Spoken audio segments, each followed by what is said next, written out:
Alors bonjour à tous et bienvenue dans cette nouvelle vidéo. Aujourd'hui nous allons parler de la spiritualité du pervers narcissique. Vous vous dites c'est une blague? C'est pas vraiment une blague, mais je comprends que vous soyez en train de vous dire elle blague, c'est sûr. Déjà parce que je ne blague jamais, absolument jamais, ok, c'est ironique. En réalité, effectivement, les pervers narcissiques vont faire semblant d'avoir une spiritualité. Et oui, ils font semblant.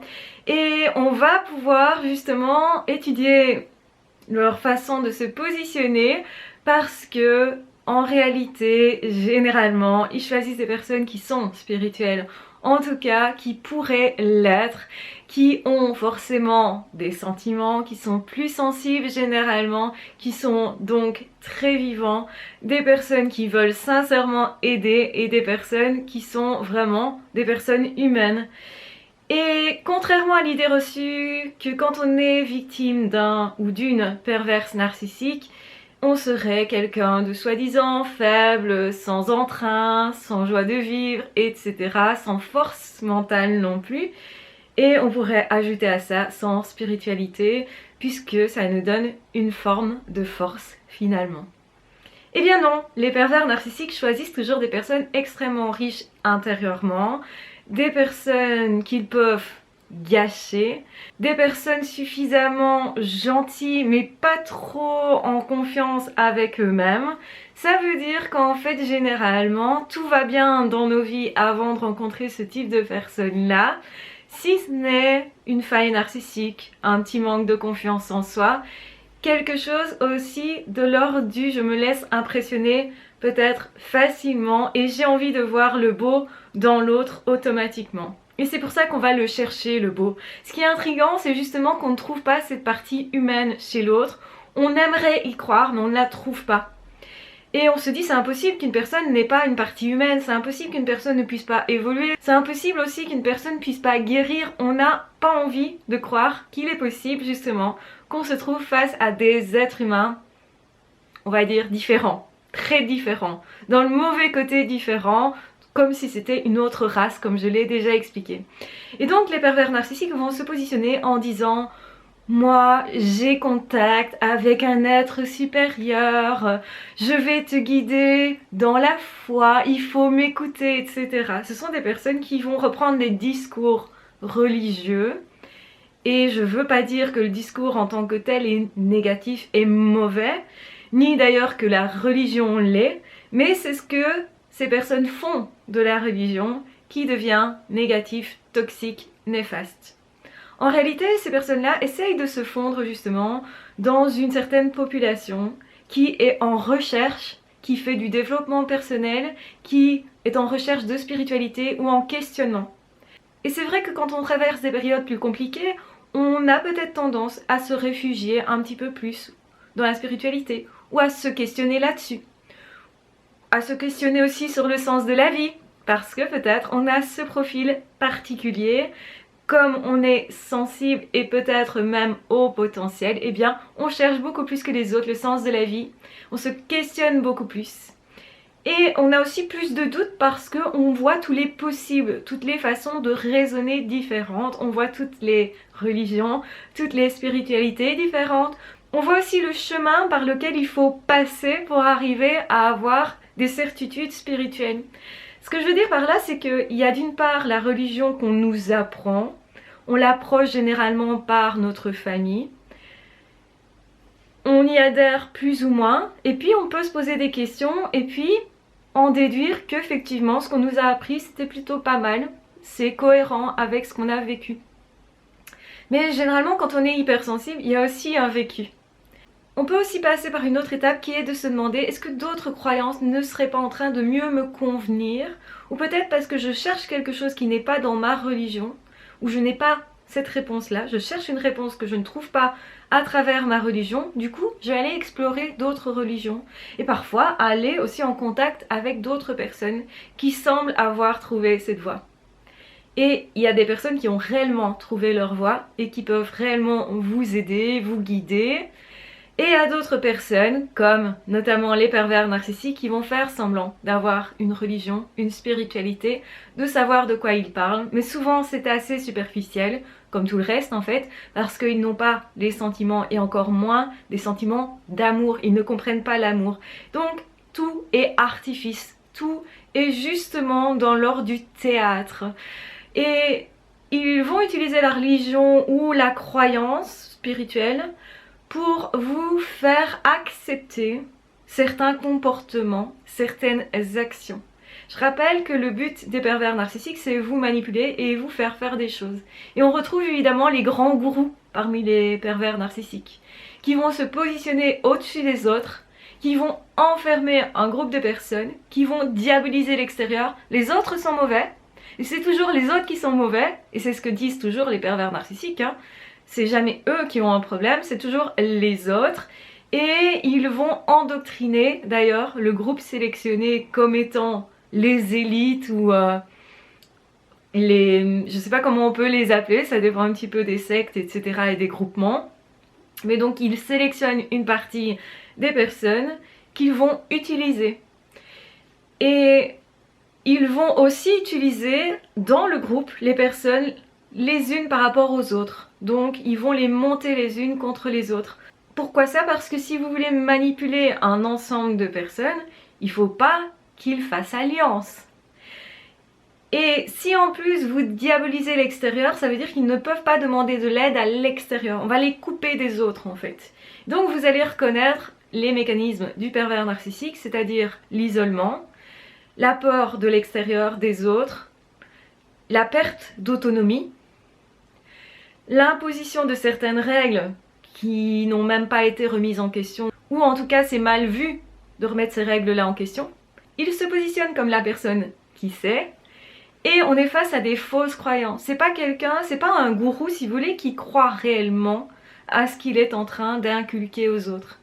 Il y a des gourous qui sincèrement pensent que c'est mieux pour vous de vous mettre dans un groupe, de vous faire vivre dans une montagne, peut-être parce que ces personnes pensent que le contact avec la nature est primordial, ce qui pourrait être logique, ou en tout cas équilibré plus ou moins comme point de vue, et qui pourrait vous isoler pour vous faire vivre quelque chose et pour resserrer les liens entre vous.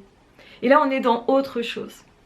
Mais pour les pervers narcissiques, leur objectif c'est de vous faire vous détruire vous, de vous faire perdre votre connexion, aussi de vous faire croire qu'en fait vous n'êtes pas si spirituel que ça, que vous n'êtes pas sur la bonne voie. Ils vont critiquer justement vos croyances, vous les faire remettre en question. Pourquoi? Parce que c'est aussi votre boussole intérieure.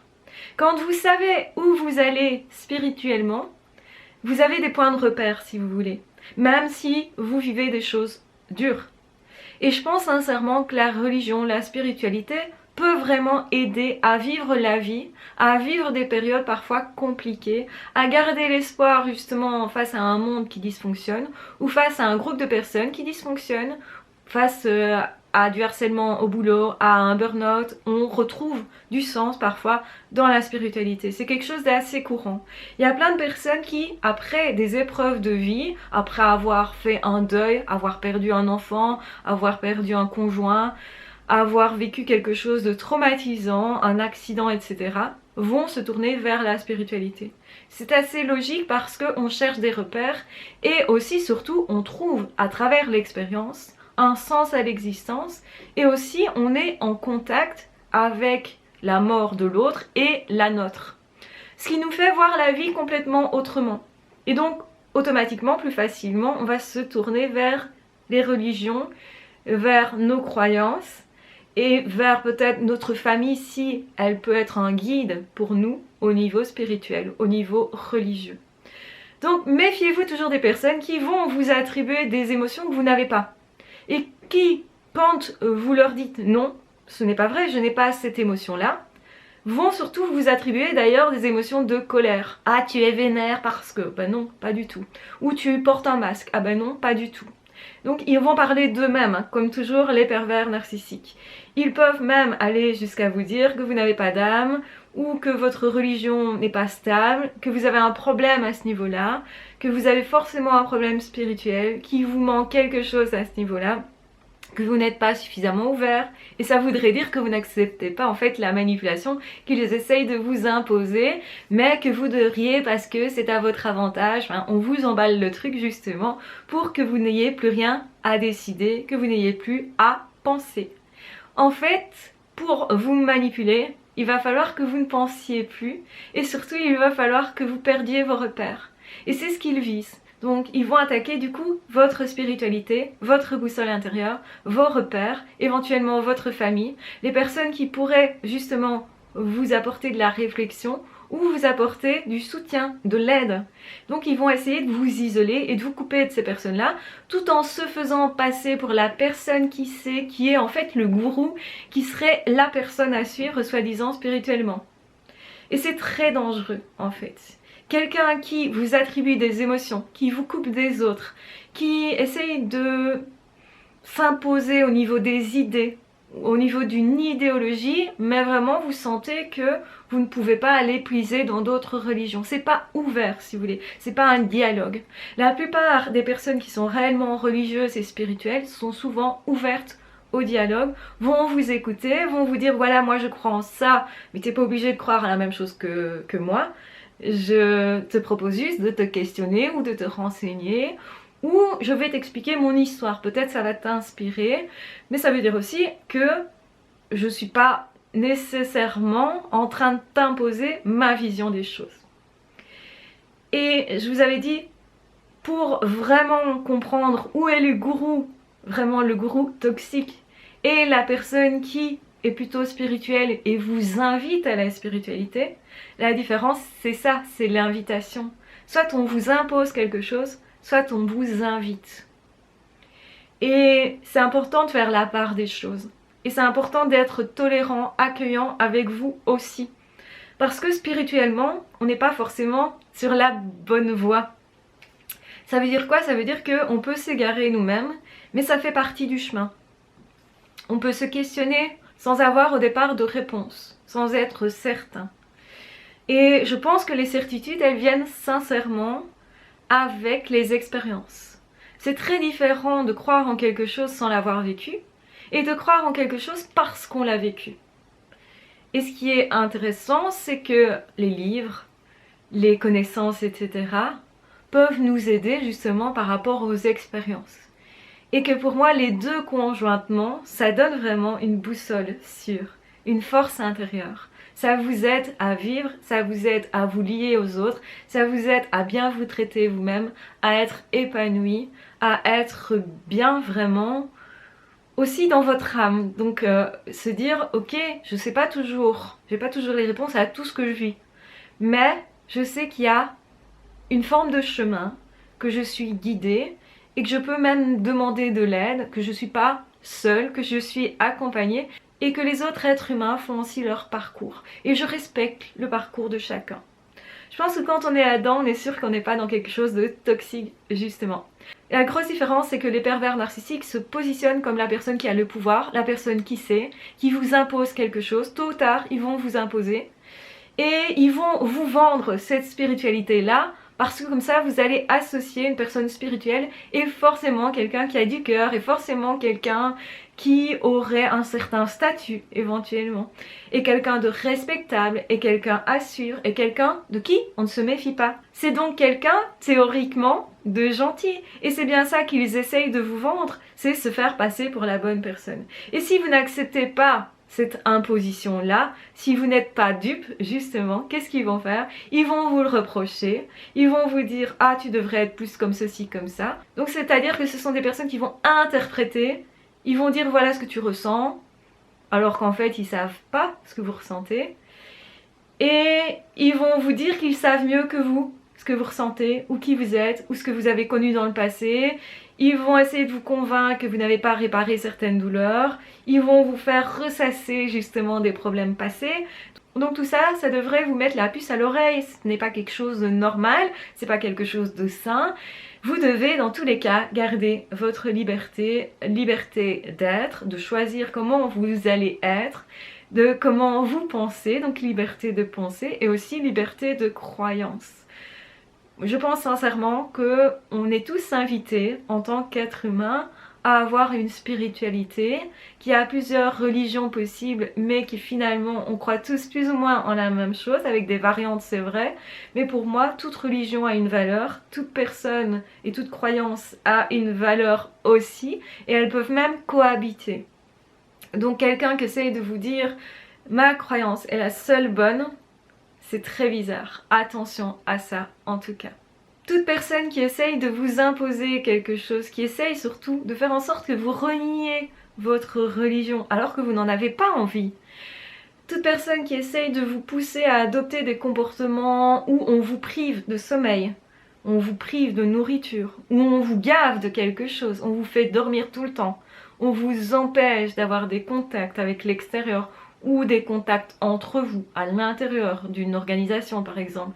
Tout ça devrait vous mettre la puce à l'oreille. Si on vous pousse à faire soi-disant du développement personnel, le développement personnel est très bon, mais ça dépend comment il est fait. Si on vous impose ça, c'est autre chose. Quand on vous impose un rythme de l'extérieur, quand on vous demande de vous culpabiliser, de demander pardon continuellement de fautes que vous auriez faites alors qu'en fait vous n'avez rien fait comme faute, et qu'on essaye de vous convaincre que vous êtes une mauvaise personne, que peut-être même vous seriez un reptilien, quelque chose du genre, ce qui est très drôle évidemment, à un moment donné ça devient grotesque normalement, et ça devrait vous faire réagir sur la nature de la personne que vous avez en face de vous, parce que les pervers narcissiques disent toujours aux autres ce qu'ils sont, et ils peuvent tout à fait employer ce terme-là, ce qui est surprenant, ce qui confirme en fait la théorie que, effectivement, ce ne seraient pas des êtres humains comme les autres et qui manquent une partie, en tout cas des corps énergétiques et une partie des chakras. Je vous renvoie vers la vidéo que j'ai faite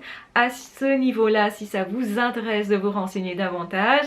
Évidemment que on va continuer d'explorer ce sujet parce que c'est assez intéressant et ça nous permet surtout de nous rendre compte qu'en fait nous sommes les personnes, donc les victimes sont souvent les personnes qui sont justement extrêmement riches intérieurement, mais aussi d'un point de vue spirituel. Et donc ça veut dire que même si l'autre essaye de vous convaincre qu'il a soi-disant une force que vous n'avez pas, qu'il agit sur des forces invisibles et tout ça, parce que ça peut aller jusque là, eh bien en réalité c'est vous qui avez en main beaucoup plus de force, et je parle de spiritualité, d'énergie et d'autres mondes que ces personnes-là, et quelque part ils sont jaloux de ça parce qu'ils savent que c'est ce qui leur manque, et c'est pour ça aussi qu'ils vont mimer cette pseudo-religion, spiritualité qu'ils auraient. Donc attention à tout ça parce que c'est pas du tout anodin et c'est comme toujours surprenant. Ils miment l'amour mais ils connaissent pas l'amour, ils miment la spiritualité mais ils ne la vivent pas de l'intérieur, ils ne la connaissent pas non plus, et c'est pas étonnant parce que amour et spiritualité sont deux choses intimement liées. D'ailleurs quand vous avez connu l'amour divin qui est un amour extraordinaire, que vous avez vécu une expérience telle que celle-là, vous n'êtes plus dupe parce que c'est quelque chose qui ne s'oublie pas. J'expliquerai en tout cas moi ce que j'ai ressenti dans ce cadre-là dans une autre vidéo, ça pourrait vous intéresser et ça pourrait aussi vous faire reconnaître, si vous avez vécu cette expérience-là, vous faire reconnaître ce qu'est l'amour divin. Je pense que c'est super important aussi de vous partager cette expérience-là. Je remercie toutes les personnes qui ont pris la peine de m'écrire sur mon adresse email. Donc je prendrai le temps de répondre à chacun. Je vois que vous avez fait pas mal d'efforts d'écriture et donc de longs textes. Donc ça peut me prendre un petit temps de répondre à chacun personnellement. Mais j'ai bien reçu vos mails. Je vous en remercie. De toute façon, je vous embrasse bien fort, je vous aime très fort. N'hésitez pas à vous abonner à la chaîne si ce n'est pas déjà fait. N'hésitez pas à commenter, à échanger avec les autres aussi ce que vous avez vécu à ce niveau-là, de me parler de vos expériences et de ce que vous avez observé en compagnie des PN et justement par rapport à leur pseudo-spiritualité. Voilà, je vous embrasse bien fort, je vous aime très fort, prenez bien soin de vous. Ciao, bye bye.